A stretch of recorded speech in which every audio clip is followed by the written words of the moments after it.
അരവണ പായസം അല്ലെങ്കിൽ നെയ്പായസം എന്നും കടും പായസം എന്നും പറയാം. എങ്ങനെയാണ് വീട്ടിൽ തയ്യാറാക്കി എടുക്കുന്നതെന്ന് നോക്കാം. ഏത് വിശേഷ ദിവസങ്ങളിലും ഭഗവതി സേവ, നവരാത്രി എല്ലാ വിശേഷ ദിവസങ്ങളിലും നമുക്ക് ഈ പായസം തയ്യാറാക്കി നൈവേദ്യിക്കാം. ഇതിനായിട്ട് ചമ്പാ പച്ചരിയാണ് എടുത്തിരിക്കുന്നത്. ചമ്പാ പച്ചരി കിട്ടിയില്ലെങ്കിൽ മട്ടയരി എടുക്കാം. അപ്പോൾ 1 ഗ്ലാസ് ചമ്പാ പച്ചരി നന്നായിട്ട് കഴുകി വൃത്തിയാക്കി അരിപ്പയിൽ വെള്ളം പാലാനായിട്ട് മാറ്റി വയ്ക്കുക.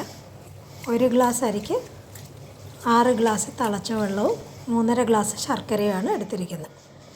ആദ്യം ഉരുളിയിലോ നല്ല അടി കട്ടിയുള്ള ചീനച്ചട്ടിയിൽ 1 ടീസ്പൂൺ നെയ്യ് ഒഴിച്ച് തേങ്ങാക്കൊത്ത് ഇതുപോലെ ചുമക്ക വറുത്ത് കോരി മാറ്റി വയ്ക്കുക. ബാക്കി വരുന്ന നെയ്യിൽ വാലാൻ വെച്ചിരിക്കുന്ന അരിയിട്ട് 2-3 മിനിറ്റ് നന്നായിട്ട് വറുത്ത് 6 ഗ്ലാസ് തിളച്ച വെള്ളം ഒഴിച്ച് അരി നന്നായിട്ട് വേവിച്ചെടുക്കുക. ഇതിലേക്ക് 3.5 ഗ്ലാസ് ശർക്കര, 1/2 ഗ്ലാസ് വെള്ളം ഒഴിച്ച് നന്നായിട്ട് ഉരുക്കിയെടുക്കുക. നല്ല കറുത്ത കളർ ശർക്കര കിട്ടുകയാണെങ്കിൽ അത് എടുക്കുന്നതായിരിക്കും കളറ് കറക്റ്റായിട്ട് കിട്ടാൻ നല്ലത്.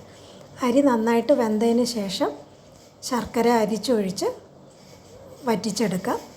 അതിലേക്ക് 1/2 കപ്പ് നെയ്യ് ഓരോരോ ടീസ്പൂണായിട്ട് ഇടയ്ക്കിടയ്ക്ക് ചേർത്ത് ഇതുപോലെ നന്നായിട്ട് വരണ്ട് വരുന്ന രീതിയിൽ വരെ കുറുക്കിയെടുക്കുക.